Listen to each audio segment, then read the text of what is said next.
ছোটবেলা থেকেই আমার ঘর সাজাতে এবং গোছাতে ভীষণ পছন্দ। ছোটবেলা থেকেই আমি ভাবতাম এই দেওয়ালের রঙটা যদি এই কালারটা হতো, এই রঙটা যদি এইখানে এরকমভাবে সাজানো যেত কি সুন্দর হতো, তাই নয় কি?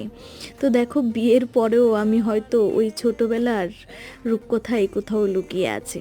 তো এইখানে দেখো মেশো থেকে একটা অর্গানাইজড র্যাক আমি অর্ডার করে নিয়েছি। অনেকের ঘরেই দেখেছি অনেক দিন ধরেই করব তো এতদিন খুব প্রয়োজন ছিল না বলে করিনি। তো এখন এটার প্রয়োজন আছে, তাও আমার বেডরুমে, তো ওই জন্য নিয়ে নিলাম।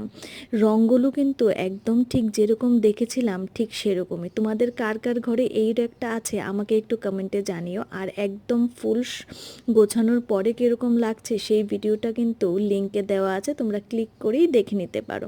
আমার তো ভীষণ ভালো লেগেছে, আমি আর আমার দেবর যে মিলে সেটা আমি গুছিয়ে নিলাম। চলো টাটা।